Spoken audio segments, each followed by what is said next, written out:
D's Entertainment Rankings and Reviews.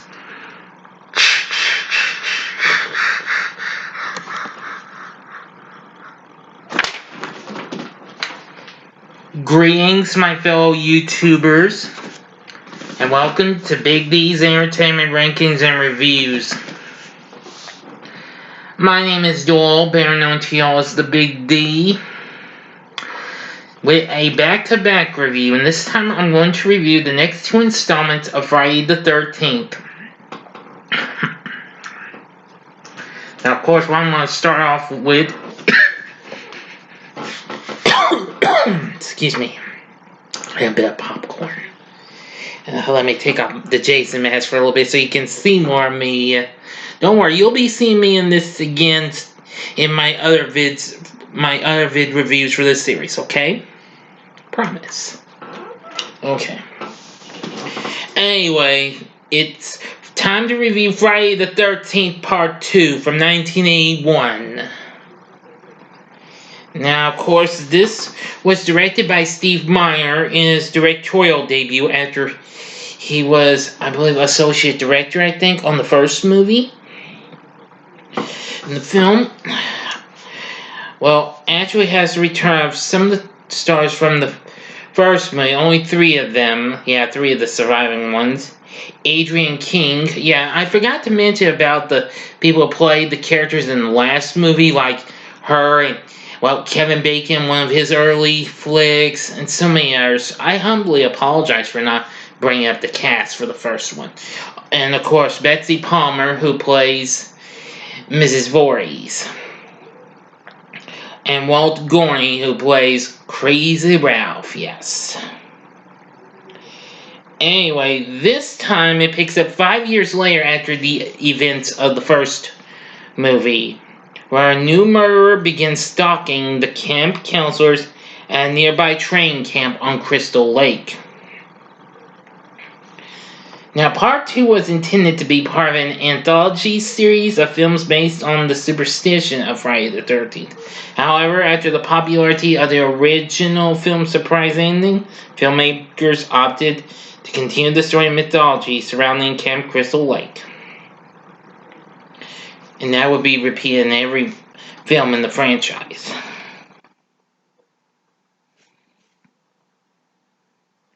But anyway, the film didn't quite do as well as its predecessor, though, but it did alright, though. Now I shall start the review. Now, if you have not seen this movie, or I won't get ahead of myself. I want to tell you to stop this video. You got 5 seconds to stop before I go on with the review of Part 2 in this back-to-back review. Here we go.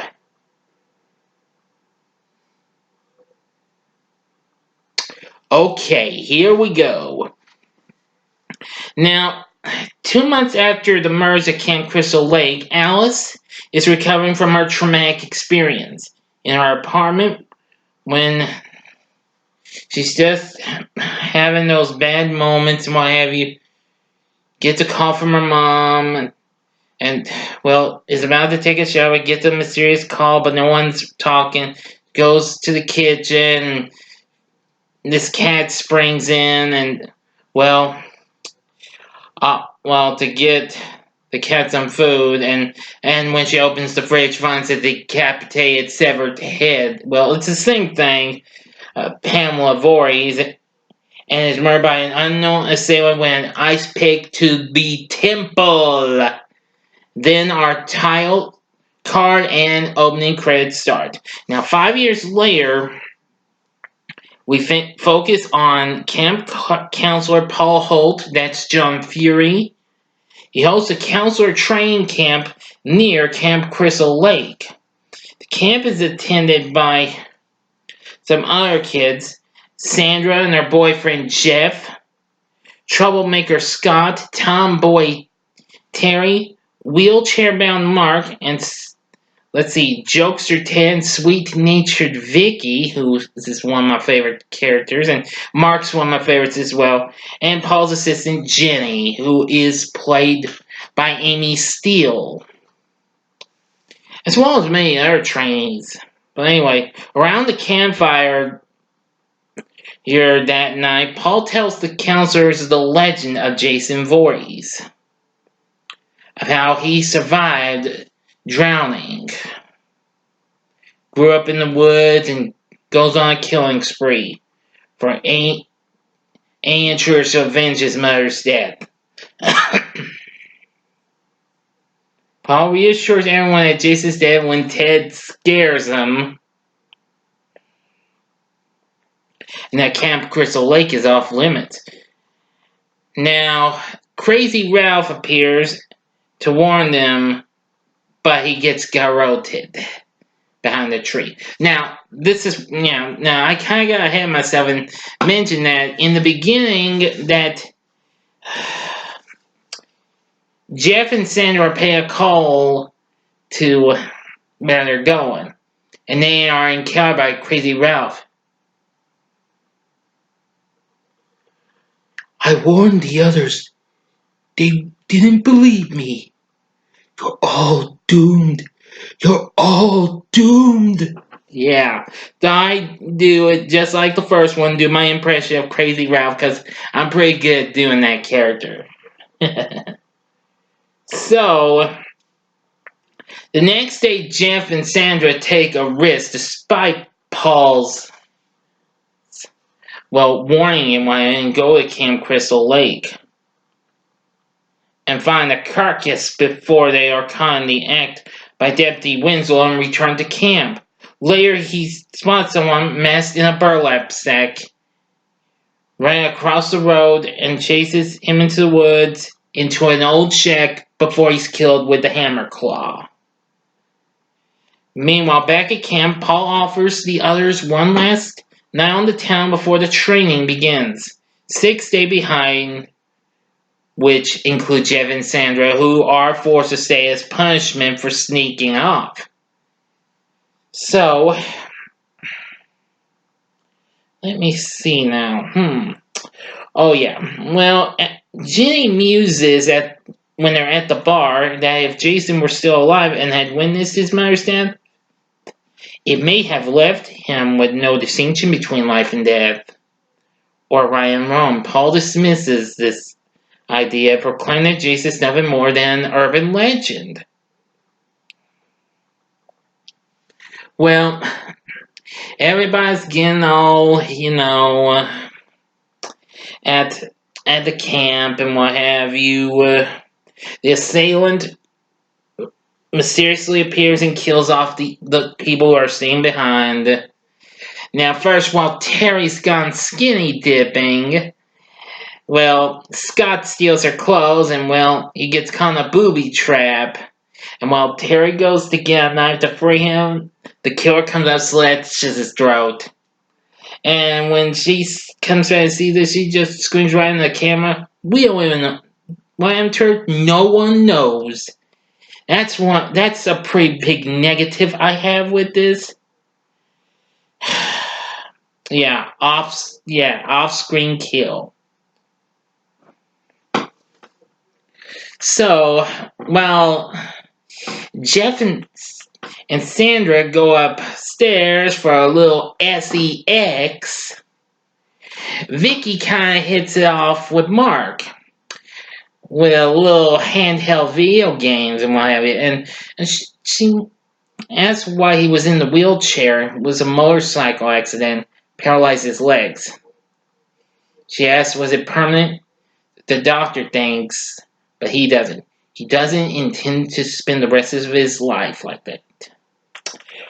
Yep. So, Vicky decides to be all sweet-natured and what have you, so she decides to, spice things up a little bit. Make herself feel a little warm and a little sexy for Mark. So she does. Gets a little perfumed up and what have you. Yeah, that's probably another thing I like about Vicky was that saying, getting perfumed all over, around the chest, and yeah.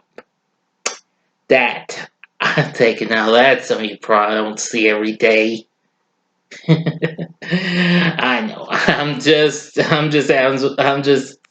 to see if you were paying attention. But anyway, soon a thunderstorm starts coming. Mark thinks he's hearing Vicky coming back.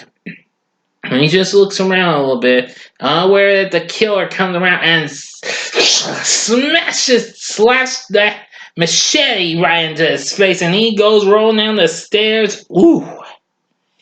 So then, only a little bit after that, the killer takes the spear and goes upstairs to him and impales Jeff and Sandra. Well, Jenny and Paul are about to leave the bar, and Ted's gonna just hang around and try and find some more joints to check out and what have you. So, meanwhile, Vicky is looking for Mark, unaware that he's been killed by the mysterious killer. So she goes upstairs to check on Jeff and Sandra, and soon the killer's in the bed, and then she sees the corpse of Jeff, and after the killer slashes part of her leg, not slash, I mean slits, sorry, making lose her balance, and I don't know where he stabs her, right in the chest or in the stomach, I think. That's where he got poor little Vicky. With a kitchen knife.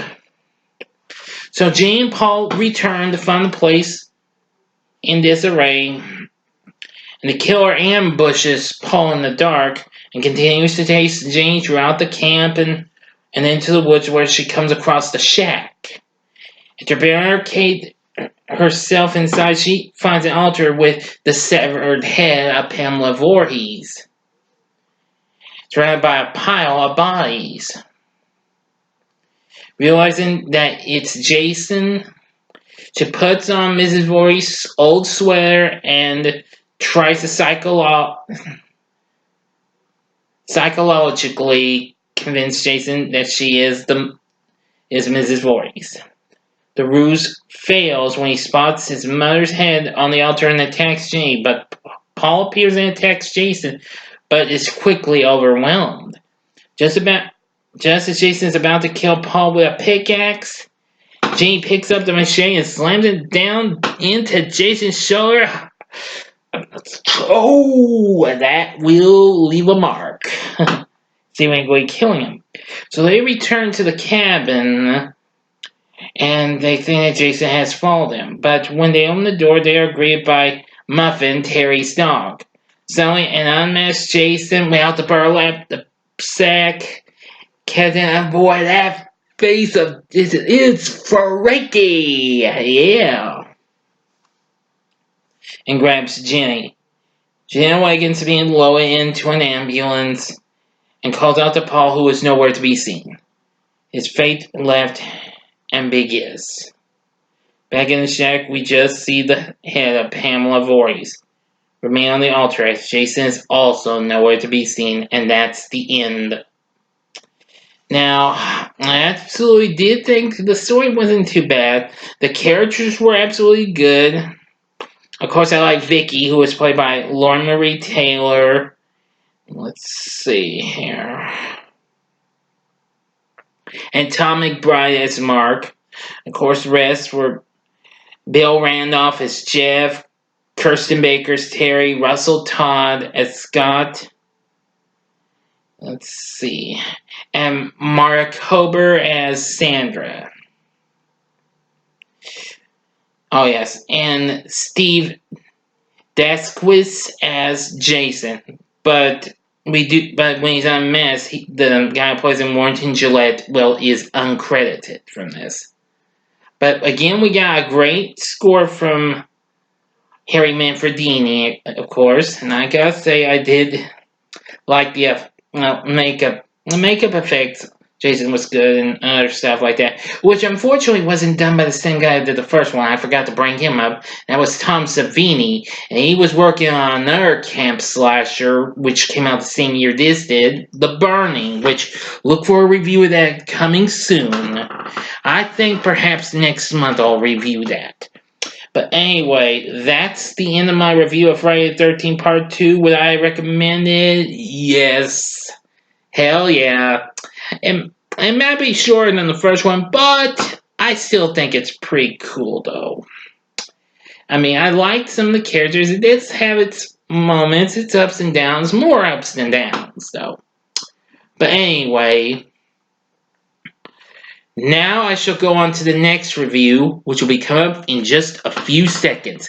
Give me a moment, y'all. I'll be back.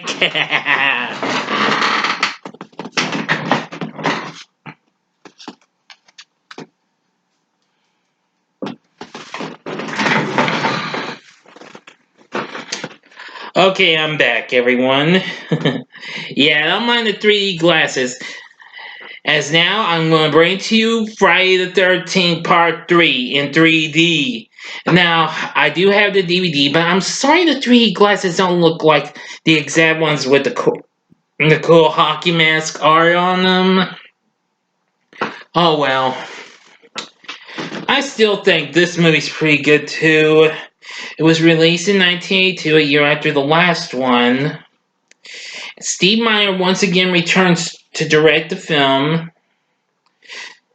Anyway, now this takes place immediately after the events of the previous movie, and the plot follows a young teenage girl named Chris and her friends at a house on Crystal Lake called Higgins Haven, where a wounded Jason Voorhees has taken refuge. The film marks the debut of Voorhees wearing his signature hockey mask, which has become a trademark of both the character and the franchise, as well as an icon of American cinemas and the horror genre in general. Now then, this did okay.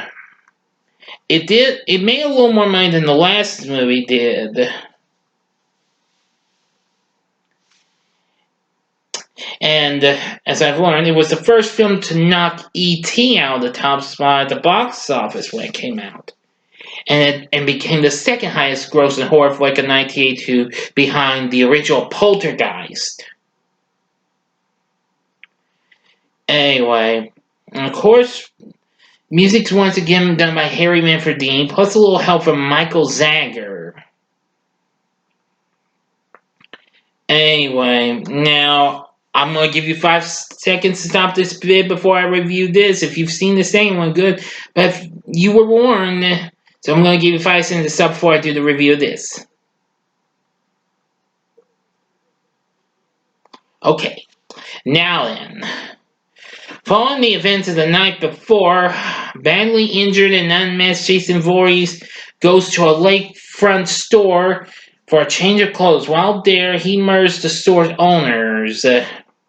Harold, who was killed by a meat cleaver, slammed into his chest, and his wife Edna is impaled through the back of her head with a knitting needle. Meanwhile, we meet our final girl, Chris Higgins, and our friends travel to Higgins Haven, her old home on Crystal Lake, to spend the weekend. Now, the gang includes pregnant Debbie and her boyfriend Andy, the prankster Shelley, who is a total crazy one, and his blind date Vera, who does not reciprocate his feelings, and stoners Chuck and Chili. After writing to a man named Abel, who warns him to turn back, yes, consider him the crazy Ralph of the movie, the gang meets Chris's boyfriend Rick at their destination. So, they kind of have a few moments and what have you, and well, after Shelley pulls more tricks and what have you, because he's an actor and what have you, he decides to go with Vera to to a convenience store, and they get confronted by bikers, Ollie, Loco, and Fox. Yeah. Boy, those three are pretty mean ones. So anyway, Shelly gets in the car and knocks down those bad dudes and gals by motorcycles. Oops, impressing Vera. Later, they show up at Higgins Hagen where they take out all the gas from Chris's van and attempt to burn the barn down to get even. Jason, who has been hiding in the barn, murders Fox first with a pitchfork, and then with a different pitchfork to Loco, and then beats Ollie unconscious. Soon that night, Chris and Rick head out into the woods, and Chris tells Rick the main reason she returned is to confront her fears. And she explains how she was attacked by a deformed man 2 years earlier, causing her to leave Crystal Lake in order to escape her trauma. Meanwhile, back at Higgins Haven, Shelly scares Vera in a diving suit with a hockey mask on and a spear gun.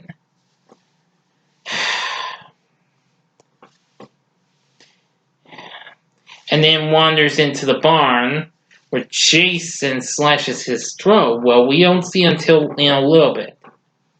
Take his mask to conceal his face. Jason proceeds to murder the rest of the group. Now, Vera retrieves Shelly's wallet after she accidentally drops it into the lake. So,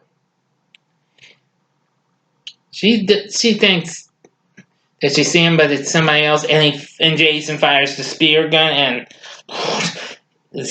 hits Vera right in the eye, and she's knocked out.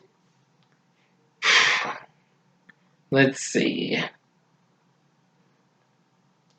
Now, apparently, while Debbie's taking a shower, Andy's off doing a handstand to get a beer, but when he's coming back, Jason bisects him.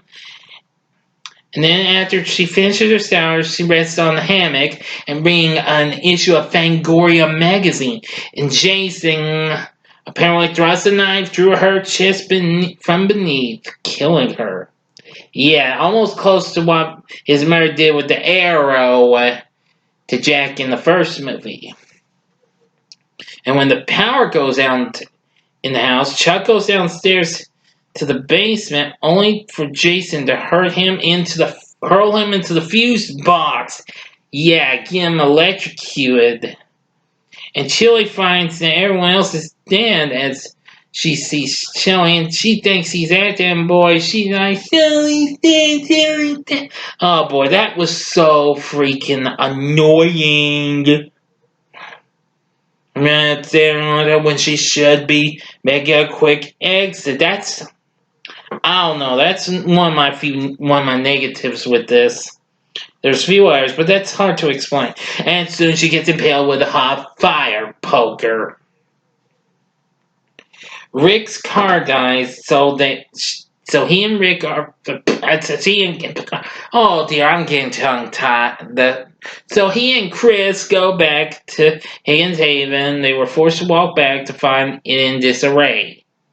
Rick steps outside to search the grounds, but Jason grabs him and crushes his skull with his bare hands, making one eye pop out. Ooh, that was kind of freaky, as a matter of fact. So, Jason then attacks Chris, who narrowly escapes the house and tries to flee in her van, but the van runs out of gas and Chris makes her way to the barn to hide. But Jason attacks her again, and inside the barn, Chris strikes Jason over the head with a shovel and hangs him. But he regains consciousness and unmasks himself temporarily to show Chris he is the man who attacked her 2 years earlier. A revived Ollie tries to attack Jason, but he is quickly dispatched. And the distraction allows Chris to strike Jason in the head with an axe. and he staggers momentarily towards her before finally collapsing. Exhausted, Chris pushes a canoe onto the lake and falls asleep. Then has a nightmare of an unmasked Jason running towards her from the house before disappearing, which then turns into the decomposing body of Pamela Voorhees as a homage to the first one, where we see the young Jason's corpse come out, dragging Alice down. Pamela Voorhees with her head attached, emerging from the lake to pull Chris in. The following morning, the police arrive and escort the traumatized Chris from Higgins Haven, and Jason's body is shown to be still lying in the barn as the lake is shown at peace, and that's the end. You were warned if you had not seen this, but would I recommend this? Sure, give it a try. I tried, but just don't watch in 3D so much. It might cause some serious effects to you. Now, I did watch it, but I watched it in the 2D format. Now, if you got it on DVD or Blu-ray, it comes with 3D glasses. You can see in either 3D or 2D. I think much in 2D is better, okay? Anyway, that's going to do it for my reviews of Friday the 13th Part 2 and Part 3. Please tell me what you thought about these two flicks in the comments section. Like and subscribe to my channel and be a part of the Big D Nation. Join me again tomorrow when I continue the series with a whopper. I'm going to do a triple review when I review Friday the 13th, the final chapter, along with A New Beginning, and Part 6, Jason Lives, featuring a character known as Tommy Jarvis, which henceforth I call it the Tommy Jarvis trilogy. Be on the lookout for that.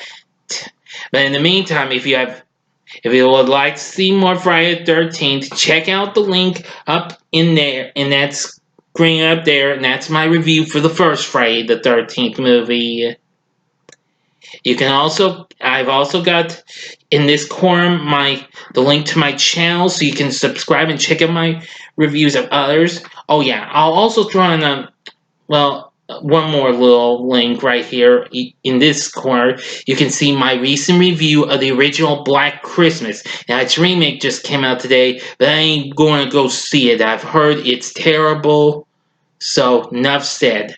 Until next time, everyone, I thank you for watching my back-to-back review of Friday the 13th Part 2 and 3. I'm the Big D saying, see ya!